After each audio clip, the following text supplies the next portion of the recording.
Bonjour à tous, aujourd'hui on se retrouve pour la quotidienne des Pitchouns. Donc nous sommes à Cholet, on est sur le Tour de France, mais l'année prochaine et l'année d'après et l'année encore d'après, on ne sait pas vraiment ce qu'on va faire.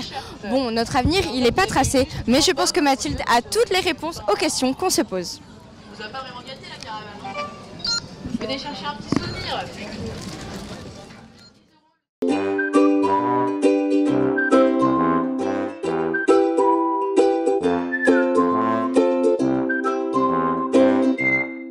Donc, bonjour Mathilde.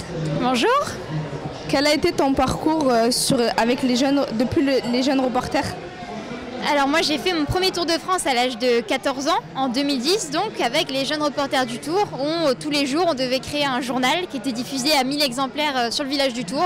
Donc j'étais comme vous, je posais des questions aux journalistes, aux cyclistes, avec des sujets très décalés pour montrer l'envers du décor.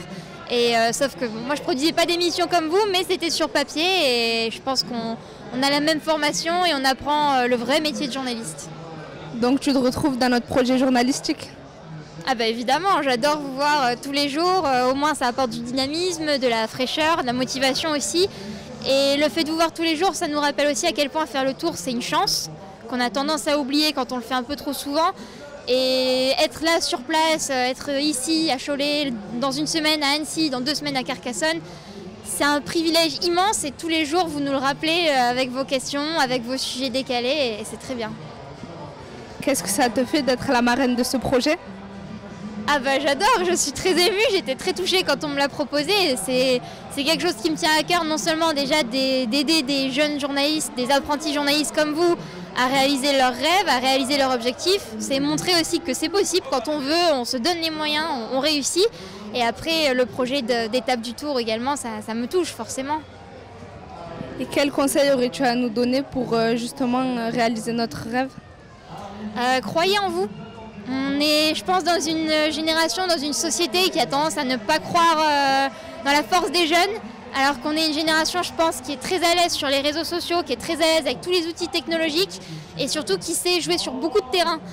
Et surtout, croyez en vous, vous avez les capacités de le faire. Si vous êtes là, ici, c'est pas pour rien. On ne vous emmène pas sur le Tour pour faire un cadeau, hein, on va pas se mentir.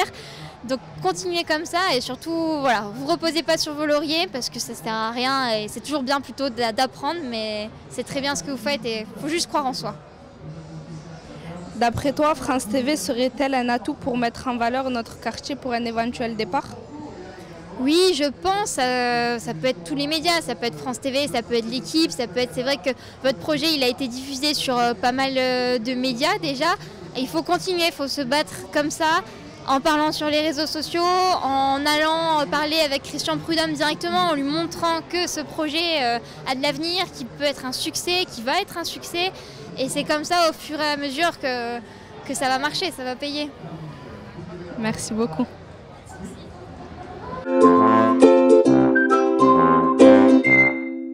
Bonjour, on se retrouve aujourd'hui pour notre quiz sur l'application Modia Pitchoun avec Patrick et Claude. Bonjour. Bonjour, bonjour. Alors, première question, depuis quelle année La Roche-sur-Yon n'avait pas accueilli le Tour de France? Il y a quelques années. Trentaine d'années, 20 ans, je dirais 20 ans. Moi. Un peu plus. Un peu plus. Beaucoup plus même. Ah oui 30 35 C'est il y a longtemps, avant la Deuxième Guerre mondiale. Avant la Deuxième Guerre mondiale? Ah bon, alors c'est très loin.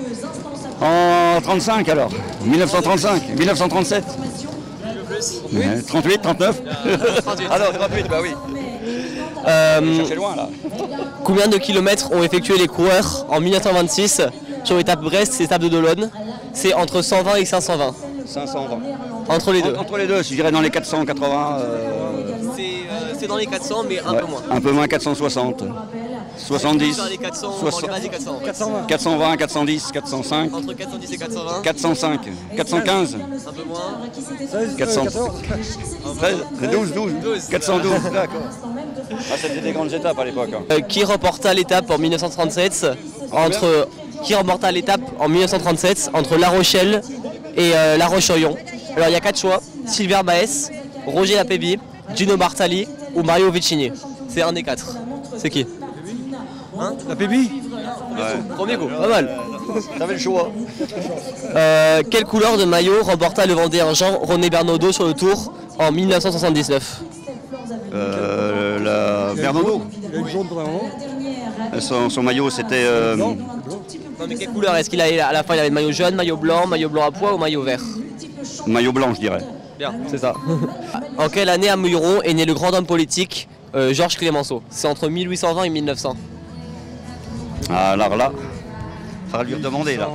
Oui, oui, avant la guerre, ça. Il est né, oui, il est né. Un tout petit peu plus, presque. 41. C'est ça, oui. Parce Franchement, que vous étiez presque. Hein.